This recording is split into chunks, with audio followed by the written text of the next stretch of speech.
तर का म्हणता गडचांदूरची पब्लिक, तर आपल्या गाडीचं कसं तेल आटलं होतं, तर आपण कसं म्हणलो तेल टाकायला जाऊ. तर गौरव भाऊला विचारलं, तर गौरव भाऊ का म्हणे भाऊ माया बी गाडीचं तेल आटलं म्हणे, तर जाऊ म्हणे आपण सोबत तेल घ्यायला. तर गौरव भाऊ सोबत निघलो तेल घ्यायसाठी. तर इकडे समोर आलं तर का पाहता भाऊ गौरव भाऊच्या भेटला एक सोबत्या. मग का सोबत्याबरोबर थोडंसं बोलचाल करून आम्ही निघलो समोर. आम्ही समोर जातच होतो तर आपल्याला भेटला एक काका. तर काका का म्हणे भाऊ म्हणे माझी बस सुटली म्हणे भाऊ थोडंसं लवकर नेऊन सोड म्हणे. तर मग का टारटूर गाडी पजवत काकाली आणून सोडलो बस जेवढं. तर बस इथं लागूनच होती.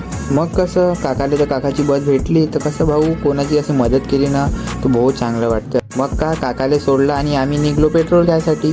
तर कसं आम्ही आलो पेट्रोल पंपवर. तर पेट्रोल पंपवर आलं तर काकाला म्हणलं काका तेल टाक का म्हणलं. तर काका का म्हणते भाऊ तेल तर नाही येणार म्हणते. तर आम्ही म्हणलं काय झालं. तर काका का म्हणे भाऊ मशीनचा काहीतरी गेम वाजला म्हणे. तर कसं आम्ही तिकडून निघलो आपल्या बाटल्या धरून. तर आम्ही आलो तिकडे तर पेट्रोल नव्हतं. आम्ही आलो नायरा पेट्रोल पंपवर. तर इकडं आलो तर इकडं का पाहता बाई इकडे तर बहुतच गर्दी होती. तर कसं आम्ही थोड्या वेळ थांबलो. मग कसं आमचा नंबर आला. मग धरल्या आमच्या बाटल्या आणि गेलो दादा जेवढं. दादा म्हटलं बाई दोन्ही बाटलीमध्ये तेल टाक म्हणलं. दादाने मी दिलेलं तेल टाकून. तर मग आम्ही निघलो घराकडे जायसाठी. कसं आम्ही घरी आलो आणि इकडं गाडी लावत लावतं इकडं का पाहता बा आपल्याला दिसला दादू भाऊ.